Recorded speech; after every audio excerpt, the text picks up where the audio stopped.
I thank God for bringing us all, God bringing us all here. मैं प्रभु का धन्यवाद करता हूँ कि वो सब हम सबको यहाँ लेके आया So it's privilege. और ये एक सौभाग्य है। We should not take it for granted. हमें इसे हल्के में नहीं लेना है। Okay, now I ask you one question. आज मैं आपसे एक सवाल पूछना चाहता हूँ। How many of you will excited when Jesus come back? आप में से कितने लोग उत्साही होंगे जब यीशु मसीह लौट आएगा? We are all waiting for Jesus come back, right? हम सब यीशु मसीह के आगमन का इंतजार कर रहे हैं, है ना? Or do you all believe that Jesus will come back? क्या आप सब विश्वास करते हो कि यीशु लौट कर आएगा? How many of you excited when Jesus come back? आप में से कितने लोग उत्साही हो कि यीशु के बाद Everybody, जो रहे right? हो? Everybody. हर कोई। Second question. दूसरा सवाल, How many of you ready for Jesus when come back? Then we take on up with Him. How many of us are ready for that? आप में से कितने लोग तैयार हो कि जब यीशु मसीह आएगा हम उसके साथ उठा लिए जाएंगे? इसके लिए आप में से कितने लोग तैयार हो? Are we ready when Jesus come back to take on up with Him? क्या हम तैयार है? क्या जब यीशु मसीह आएगा हमें उठा ले जाने के लिए क्या हम तैयार है? So let's meditate. Turn with me Revelation chapter 19. और आइए आज हम इसी पर मनन करेंगे। मेरे साथ निकालिए प्रकाशित वाक्य इसका 19 अध्याय। Revelation chapter 19 verse 5 and 7. प्रकाशित वाक्य उसका 19 अध्याय 5 और 7। Here Apostle John says यहाँ प्रेरित यूहन्ना कहता है through the revelation. और पूरे प्रकाशित वाक्य में, Okay, and a voice came from the throne saying, "Give praise to our God, all you His bond servants, you who fear Him, a small and the great." प्रकाशित वाक्य 19 अध्याय 5 से 7। तब सिंहासन में से एक शब्द निकला, हे हमारे परमेश्वर से सब डरने वाले दासों, क्या छोटे क्या बड़े तुम सब उसकी स्तुति करो। Verse 7. 7वां वचन, Let us rejoice and be glad and give the glory to Him, for the marriage of the Lamb has come, and His bride has made herself ready. आओ हम आनंदित और मगन हो और उसकी स्तुति करें, क्योंकि मेमने का विवाह आ पहुंचा है और उसकी दुल्हन ने अपने आप को तैयार कर लिया है। The marriage of the Lamb has come, और मेमने का विवाह आ पहुंचा है and the bride has made herself ready. और उसकी दुल्हन ने अपने आप को तैयार कर लिया है। I mean, the bride, who are the bride? अब ये दुल्हन कौन है जिसका जिक्र हो रहा है? You and me, we are bride of Christ. आप और मैं, हम ही वो दुल्हन है, मसीह की दुल्हन हम हैं। And here he says the bride has made herself ready. और यहाँ लिखा है कि दुल्हन ने अपने आप को तैयार कर लिया I है। mean, this is not something automatic. I have to make myself, have to ready for my bridegroom to come. इसका मतलब ये कोई ऐसी चीज नहीं है जो अपने आप से हो जाती है। मुझे अपने आप को तैयार करना होगा उस दुल्हे के आने के लिए। So what is that if you read that how can I get ready for that the marriage is in verse 8 it अगर mentioned. आप पढ़ोगे कि क्या तैयारी करनी है, कैसे वो दुल्हन अपने आप को तैयार करती है दूल्हे के आने के लिए, 8वें वचन में अगर आप पढ़ोगे तो Verse 8 it says that it was given to her a cloth herself in fine linen, bright and clean, for the fine linen is the righteous acts of the saints. और ऐसा लिखा है कि उसको शुद्ध और चमकदार महीन मलमल पहनने का अधिकार दिया गया, क्योंकि उस महीन मलमल का अर्थ पवित्र लोगों के धर्म के काम है। How she made herself ready? कैसे उसने अपने आप को तैयार किया? With the fine linen clothes, और अच्छे सफेद शुद्ध वस्त्रों के साथ, bright and clean and holy. और जो शुद्ध पवित्र जो वस्त्र है, स्वच्छ जो वस्त्र है उससे। What is that? It's righteous acts. अब ये वस्त्र क्या है? ये है धार्मिकता के काम। That's a cloth we all should clothed with ये- to be ready for our bridegroom to come. ये वो वस्त्र है जिससे हमें अपने आप को ओढ़ना है या ढकना है, ताकि हमारे दूल्हे के आने के तैयारी में हम जुट सके। The righteous acts, the और- righteous works in our life. धार्मिकता के काम, हमारे जीवन से आने वाले धार्मिकता के काम।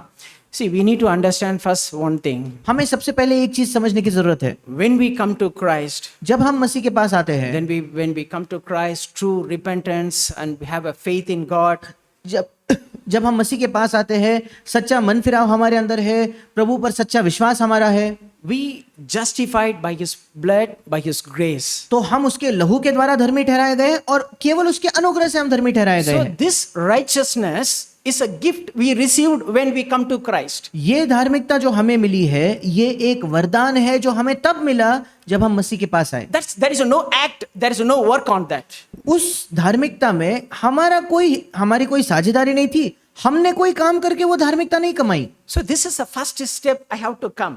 ये पहला कदम है जहां तक मुझे आने की जरूरत है। And once I have this assurance that I'm a bride and I'm a child of God and Jesus is my bridegroom, then the next thing is righteous act in my life. जब मेरे अंदर ये आश्वासन आ जाता है कि मैं धार्मिक बन चुका हूं, मैं मसीह के दुल्हन का हिस्सा हूं, उसके बाद Then the righteous acts.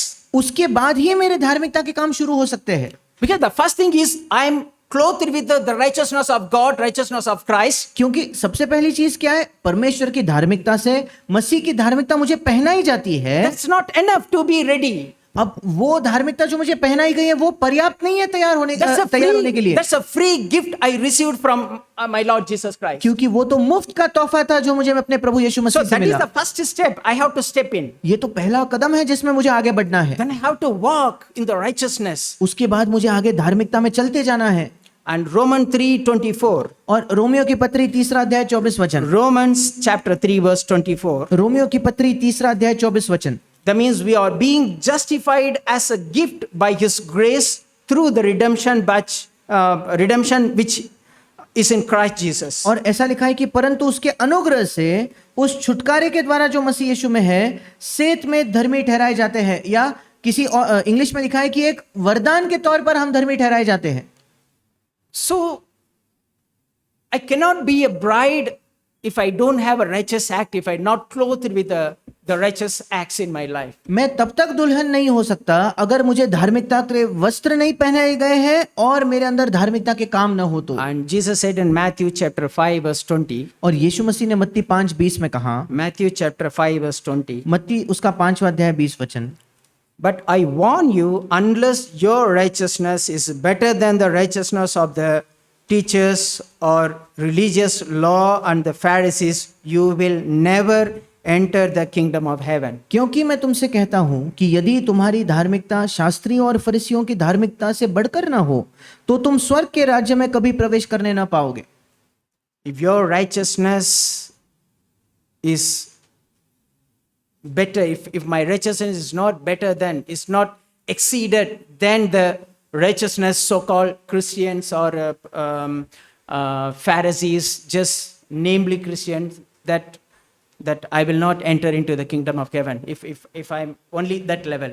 अगर मेरी धार्मिकता अन्य मसीहों के या तथाकथित जो मसीह है या जो फरीसी है उनके स्तर पर ही है और उनसे बढ़ी नहीं है, तब मैं स्वर्ग के राज्य में प्रवेश नहीं कर सकता। In other words, if only I have all the knowledge, all the Bible knowledge, whatever the CFC is teaching, whatever Brother Zach is teaching to us, I have all the knowledge. Every day I'm hearing daily devotion. Every day I'm reading Bible. But everything I stored in my mind, but I'm not applying it in my life. I'm not ready. दूसरे शब्दों में, अगर मेरे पास ज्ञान है, Bible के ज्ञान से मेरा दिमाग भर चुका है और CFC में क्या सिखाया जाता है मुझे सब पता है, भाई जैक क्या मुझे सिखाते वो सब मुझे पता है, सारे संदेशों के मैं सुनता हूं, पर अपने जीवन में मैं किसी भी चीज को अगर लागू नहीं कर रहा तब मैं तैयार नहीं हूं। What is the difference between Pharisee and disciple? फरीसियों में शिष्यों में क्या अंतर था? The Pharisees only Bible knowledge. I know what is the truth. I know what is about all the Bible, but I'm not applying in my life. Then I'm a number one Pharisee. और फरीसियों के पास क्या था? उनको सारा Bible ज्ञान पता, उनको सारा बाइबल के बारे में सब कुछ पता था, पर अपने जीवन में वो अगर लागू नहीं करते तो हम भी फरीसी हैं। But the disciple is the one follow the Christ, he applying in his own life. पर शिष्य कौन है? शिष्य वो है जो मसीह के पीछे चलता है, जो उन चीजों को अपने खुद के जीवन में लागू करता है। So that's the righteous acts, that's I clothed with the righteousness. ये धार्मिकता के वो काम है, ये वो दूसरे वस्त्र हैं जिससे मैं पहनाया जाता हूं, जो वस्त्र मुझे मिल रहे हैं। And continually Jesus saying what is that righteous acts you should clothed with. और आगे बढ़कर यीशु मसीह हमें बताता है कि वो धार्मिकता के काम क्या है जो हमें पहनने हैं। The first is overcoming anger and quick to reconcile with the other person. सबसे पहला धार्मिकता का काम वो है कि गुस्से पर विजय प्राप्त करना और बहुत जल्दी से तुरंत जाकर सामने वाले व्यक्ति से मेल मिलाप कर लेना। So this is the righteous act. This is the cloth I should wear. ये धार्मिकता के काम है, ये वस्त्र है जो हमें पहनने हैं। You see, getting angry is outwardly or inwardly. There is a two kind of angry. Some person is burst out and show it outwardly. Some person getting angry inwardly. और चाहे हम बाहरी तौर पर फटकर गुस्सा हो रहे हैं या अपने अंदर ही रखकर गुस्सा रखते हैं, देखिए गुस्सा भी दो प्रकार का है। कुछ लोग सबके सामने बोल देते हैं और उनका गुस्सा प्रकट होता है, कुछ लोग अंदर ही दबा देते हैं पर उनके अंदर वो गुस्सा उबल रहा है। Both are terrible. Sin leads to hell.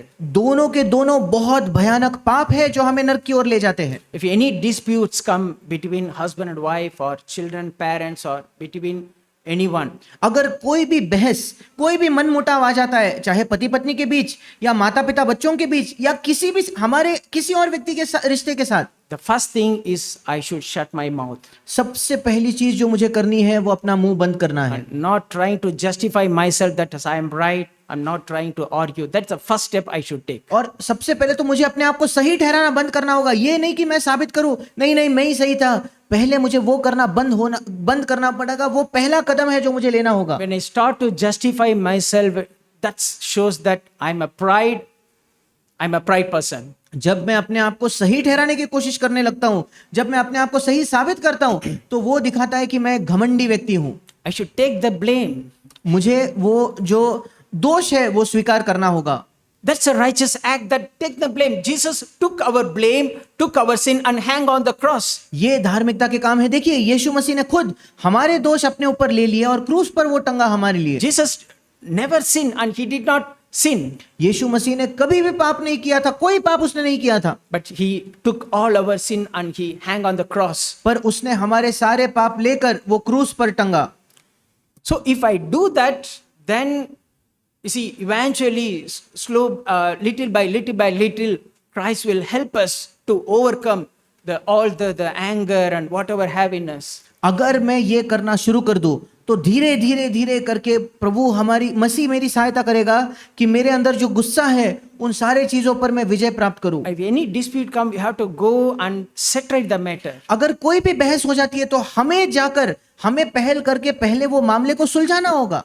Quick to forgive and quick to ask forgiveness. हमें बहुत जल्दी, तुरंत या शीघ्र तौर पर माफी मांगनी है और तुरंत हमें लोगों को माफ करना भी है। Quick to reconcile. हमें बहुत शीघ्र, बहुत तुरंत हमें जाकर मेल मिलाप करना है With other person. दूसरे व्यक्ति, सामने वाले व्यक्ति के Why साथ। it is so important that when I have a angry in my heart, that means God is not in me. That means Satan is taking control over me. अब ये क्यों इतना महत्वपूर्ण है? जब मेरे हृदय के अंदर गुस्सा है, इसका मतलब प्रभु मेरे साथ नहीं है और शैतान मुझे नियंत्रित कर रहा है। So surely God will deliver us if I have a thirst and hunger to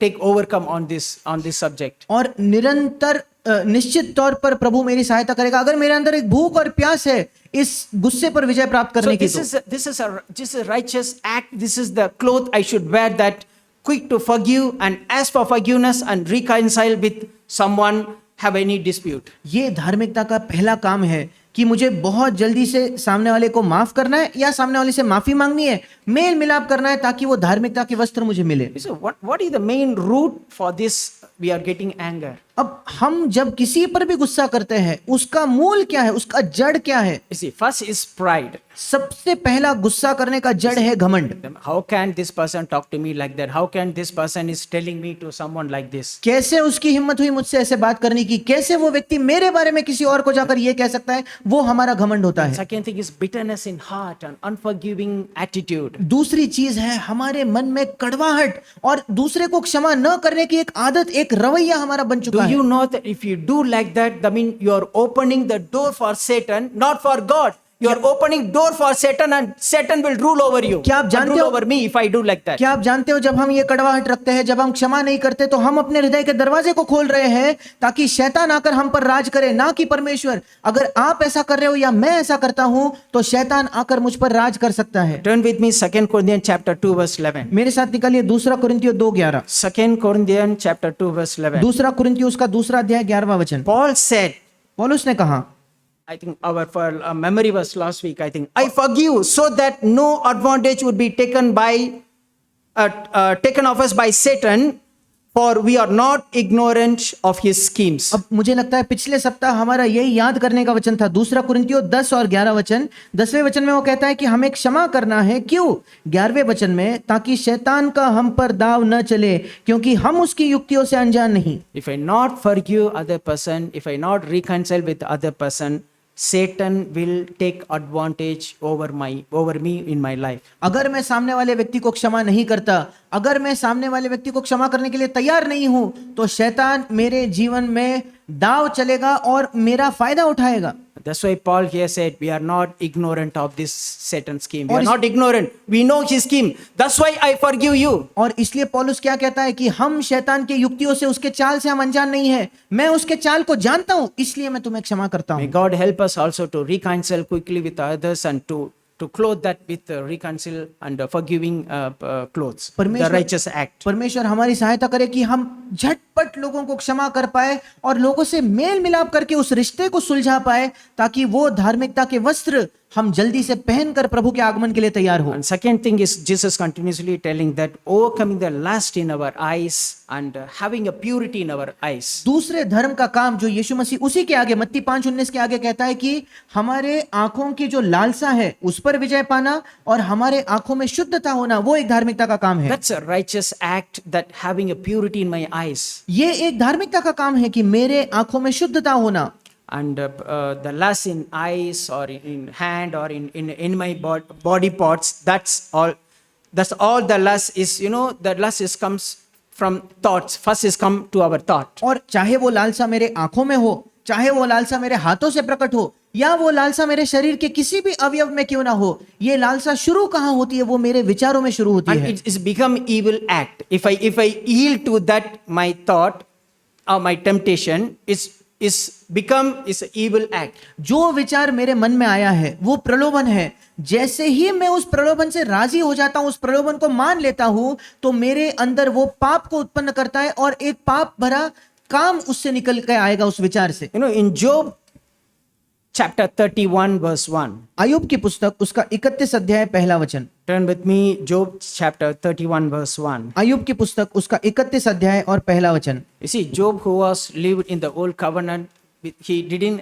have the Holy Spirit living within him. अब अय्यूब जो पुराने नियम में रहता था, उसके साथ पवित्र आत्मा नहीं था, पवित्र आत्मा उसके अंदर वास नहीं कर रहा था। But he lived a new covenantal life. पर उसके बावजूद एक नई वाचा का जीवन वो तब भी जी पाया। And 31:1 and Job telling, I made a covenant with my eyes not to look with lust at a young woman. और अय्यूब उसका 31 अध्याय पहला वचन, मैंने अपनी आंखों के साथ वाचा बांधी है, फिर मैं किसी कुंवारी पर कैसे आंख लगाऊं? You see, the main point what I'm trying to say here is I made a covenant with my eyes not to do any kind of sinful thing. अब मुख्य बात जो मैं यहाँ कहना चाहता हूँ कि मैंने अपने आंखों के साथ वाचा बांधी है कि कोई भी पाप भरा काम मैं न करूं। Judging ourselves, अपने आप का न्याय करते हुए, what I'm seeing in my mobile phone, मैं अपने फोन में क्या देखता हूँ, what I'm seeing in my laptop, मैं अपने लैपटॉप पर क्या देखता हूँ, what I'm seeing in my posters when I walking in the road. जब मैं सड़क पर चल रहा हूँ तो उस पर लगे हुए जो एडवर्टाइजमेंट के पोस्टर है वहां मैं क्या देखता हूँ? Will this thing comes purity in my eyes or is become defiling my body? क्या इन चीजों को देखकर मेरे आंखों की शुद्धता बनी रहेगी या वो देखकर मेरे शरीर को भ्रष्ट करने वाले हैं? We have to make a covenant with my eyes. Lord, help me, Lord, to have a purity in my eyes. When I see something is around me, something bad, help me, Lord, to act like a blind man. और हमें अपने आंखों में शुद्धता लानी होगी। हमें प्रभु से मांगना होगा, प्रभु जब भी मैं कोई अशुद्ध चीज अपने आसपास देखूं, मुझे एक अंधे व्यक्ति के समान बना प्रभु। When I see something in my mobile phone or laptop, help me, Lord, immediately to turn it off or turn to the next page. और मेरे फोन पर, मेरे लैपटॉप पर जब कोई भी गंदी चीज, मेरे गंदा चित्र मेरे सामने आए, प्रभु मेरी सहायता कर, तुरंत मैं या तो उसे बंद कर दूं या तुरंत वहां से जाकर कोई और चीज उसमें खोलूं। I have to make a covenant with my eyes. मुझे अपने आंखों के साथ एक वाचा बांधनी होगी। In Matthew chapter 6 verse 22-23. मत्ती उसका 6 अध्याय 22 और 23 वचन। Matthew chapter 6 verse 22-23. मत्ती उसका 6 अध्याय 22 और 23 The वचन। eye is the lamp of the body. और वहां लिखा है शरीर का दिया आंख है। So then, if your eyes is clear, your whole body will be full of light. इसलिए But if your eyes is bad, your whole body will be full of darkness. इसलिए यदि तेरी आंख निर्मल हो तो तेरा सारा शरीर भी उजियाला होगा। 23 वचन, परंतु यदि तेरी आंख बुरी हो तो तेरा सारा शरीर भी अंधियारा होगा। So it's very important that we have to keep our eyes, a purity in our eyes, what we see, because it's defile my whole body. और इसलिए ये बहुत महत्वपूर्ण है कि मैं अपने आंखों में शुद्धता को बरकरार रखूं। क्यों? क्योंकि मेरे आंखों में अशुद्धता के द्वारा मैं अपने पूरे शरीर को भ्रष्ट कर सकता हूं। Okay, the other thing is what the righteous act is overcoming evil in my tongue or speaking gracefully. That's the righteous act I should have. अब जो तीसरा धार्मिकता का काम जो है वो है मेरे इस जबान में जो दुष्टता है उस पर विजय प्राप्त करना या अनुग्रह के तौर पर बात करना, यह धार्मिकता का एक काम है। Turn with me James chapter 3 verse 6. याकूब की पत्री मेरे साथ निकालिए, याकूब की पत्री तीसरा अध्याय उसका 6वां वचन। James chapter 3 verse 6. याकूब की पत्री तीसरा अध्याय उसका 6वां वचन। And the tongue is a fire. You see, the another body, the part in my body to defile my whole body is a, first I say is eyes. The second one is the tongue. और जबान जो The है, tongue is a fire. और ये इस वचन में कहा गया है कि जबान एक अग्नि है। देखो, पहला अवयव जो मैंने कहा जो मुझे भ्रष्ट कर सकता है, मेरे ही शरीर का हिस्सा मेरी आंख है। मेरे शरीर का दूसरा हिस्सा जो मुझे भ्रष्ट करता है वो मेरी जबान है। Okay, the very word of iniquity. The tongue is a set among our members as which defiles the entire body and sets on fire the course of our life and is set on fire by hell. याकूब की पत्री तीसरा अध्याय 6वां वचन। जीभ भी एक आग है, जीभ हमारे अंगों में अधर्म का एक लोक है और सारी देह पर कलंक लगाती है और जीवन गति में आग लगा देती है और नरक कुंड की आग से जलती रहती है। How many of us we are taking seriousness in our speech? हम में से कितने लोग हमारे बातचीत को गंभीरता से लेते हैं? In verse 9, it 9वां says, वचन, with it we bless our Lord and Father. 9वें वचन से कहता है इसी से, मतलब हमारे जबान से ही हम प्रभु और पिता की स्तुति करते हैं। What we have done some time ago during thanks and praise giving session. अब कुछ ही मिनटों पहले जो हमने धन्यवाद और स्तुति का समय बिताया, हमने क्या किया? We bless our Lord, we thanks, we giving glory and we are thanks to Him and praising Him. हमने अपने प्रभु की स्तुति की, हमने उसको धन्यवाद दिया, उसकी महिमा की अपने इस मुख से, इस जबान से, With the same tongue, same mouth.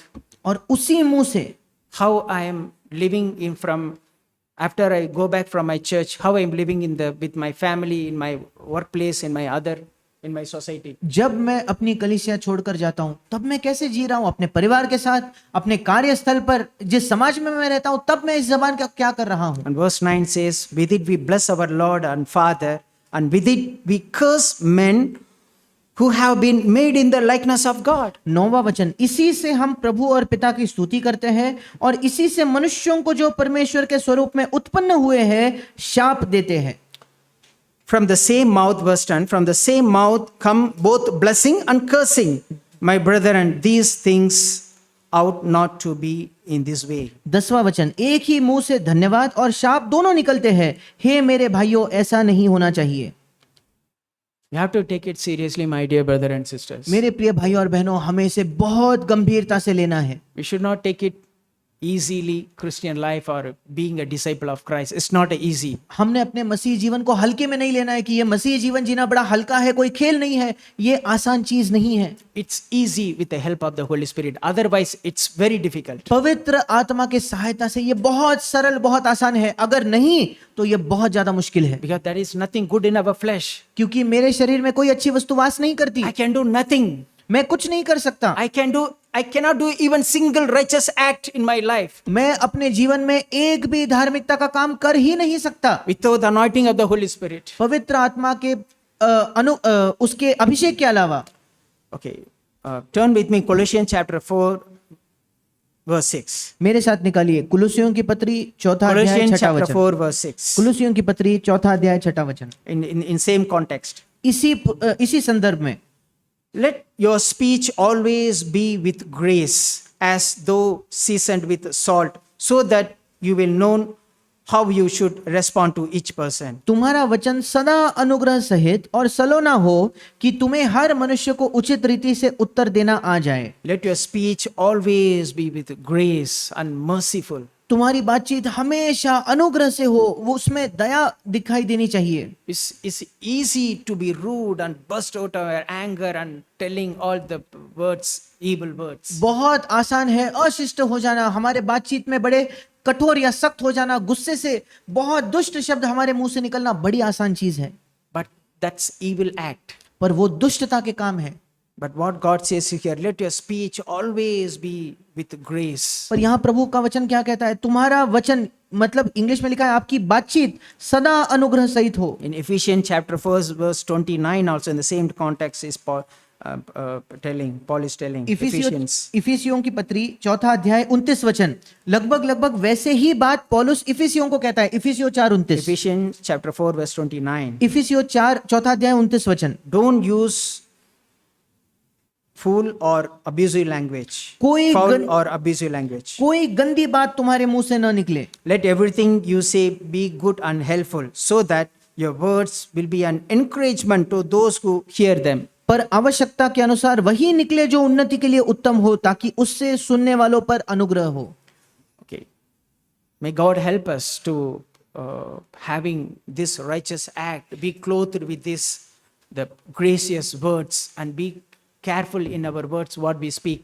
परमेश्वर हमारी सहायता करे कि ये धार्मिकता के काम हमारे अंदर आ जाए, कि हम अपने शब्दों में, हम अपने वचनों में बहुत ज्यादा सतर्क हो और अनुग्रहपूर्ण शब्द ही हमारे मुंह से निकले। Because if I am not taking this seriously, अगर मैं ये गंभीरता से नहीं लेता तो it will totally spoil my life. ये पूरी तरीके से मेरे जीवन को बिगाड़ देगा। It totally defile my body, and I cannot enter into the kingdom of God. वो पूरी तरीके से मेरे शरीर को अशुद्ध कर देगा, मैं परमेश्वर के राज्य में प्रवेश ही नहीं कर पाऊंगा। Then fourth thing is overcoming unbelief in my life. That means trusting in the Lord in every situation. अब चौथी चीज जो है वो है अविश्वास पर विजय पाना। इसका मतलब हर एक परिस्थिति में प्रभु पर भरोसा करना। This is a righteous act. ये भी एक धार्मिकता का काम है। Trusting in the Lord without any doubt. प्रभु पर भरोसा करना, बिना किसी संदेह, बिना किसी शक के उस पर भरोसा करना। This unbelief is Satan bring unbelief in our heart. We have to resist. ये जो अविश्वास है, शैतान हमेशा मेरे हृदय में अविश्वास लाएगा, मुझे उसका विरोध करना है। Is what our memory was today also. और आज भी हमारा याद करने का क्या वचन था? All things are possible to who believe, to believe. और सब चीज संभव है विश्वास करने वाले के लिए। All things are possible for God. Brother Jesura brother also said the same thing. All things are possible for God. और भाई जसुराज ने भी हमें बताया परमेश्वर के लिए तो सब कुछ संभव है। Is it applicable to me? पर क्या वो चीज मुझे लागू होती है I क्या? have to believe. I have to trust in Him. हाँ, पर कब? जब मैं उस पर भरोसा करता हूँ, उस पर विश्वास करता हूँ तो। Is it Romans chapter 4 verse 3? Romeo की पत्री 4 अध्याय 3 वचन, For what does the scripture says? Abraham believed God, and it was credited to him as righteous. पवित्र शास्त्र क्या कहता है? Righteousness. ये कि अब्राहम ने परमेश्वर पर विश्वास किया और ये उसके लिए धार्मिकता गिना गया। That's a faith, the act of faith. ये विश्वास है, ये विश्वास के काम है।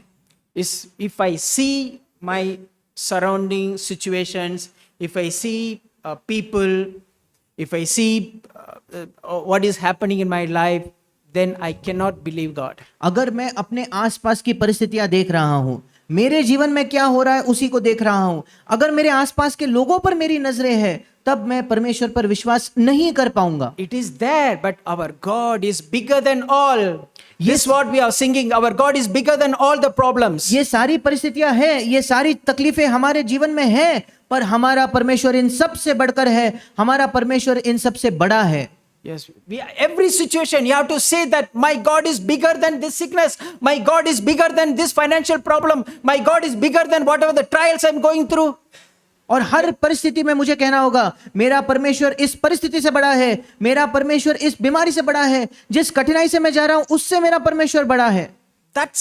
We have to totally, we have to get rid of this unbelieving and not trusting in the God. We have to have we need to trust in the Lord in all the times, all the situations. और हमारे हृदय में जो अविश्वास है, प्रभु पर भरोसा न करने की आदत है, उस पे हमें विजय पाना है। सब परिस्थितियों में हमें प्रभु पर भरोसा करना है। You see, if we live a life just namely Christian, just come to the church and that is, dear brother and my sisters, it will not, it's not enough. अगर हम अपना जीवन नामधारी मसीह की तरह जीते हैं, हम ऐसे ही अपना जीवन अगर जी रहे हैं और केवल कलीसिया आते हैं, सब चीजें सही से करते हैं, नियमित तौर पर आ रहे हैं, मेरे प्रिय भाई, मेरे प्रिय बहन, ये पर्याप्त नहीं है। What are the unrighteous acts? और वो अधर्म के काम क्या है?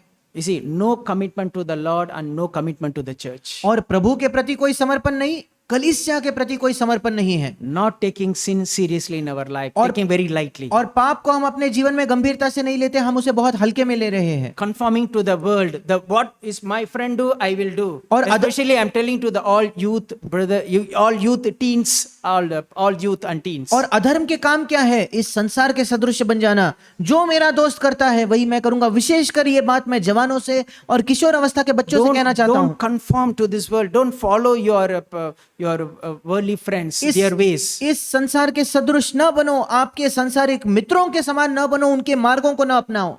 And this unforgiving attitude, और ये क्षमा न करने का जो रवैया है, having grudge and bitterness in heart, और हमारे मन में कड़वाहट रखना, बैर भाव को पकड़ कर रखना, and depending on self, depending on money, depending on our wealth, और all this unrighteous act. खुद पर भरोसा रखना, अपने पैसे पर भरोसा रखना, अपने धन पर भरोसा रखना, ये सारे अधर्म के काम हैं। Dear brother and sister, we cannot enter into the kingdom of God. We cannot be a bride of Christ if I having all these things. मेरे प्रिय भाई, मेरे प्रिय बहन, हम परमेश्वर के राज्य में प्रवेश नहीं कर पाएंगे, हम मसीह की दुल्हन नहीं बन पाएंगे अगर ये सारे अधर्म के काम हमारे जीवन में है तो। Finally, one verse I close. आखिरकार एक वचन कहकर मैं अंत करूंगा। Galatians chapter 3 verse 27. गलातियों की पत्री 3 अध्याय 27 वचन। Galatians chapter 3 verse 27. गलातियों की पत्री 3 अध्याय 27 वचन। For all you have baptized into the Christ have clothed yourself with Christ. और तुम में से जितनों ने मसीह में बपतिस्मा लिया है, उन्होंने मसीह को पहन लिया है। You see, that means we are all baptized into Christ. We are clothed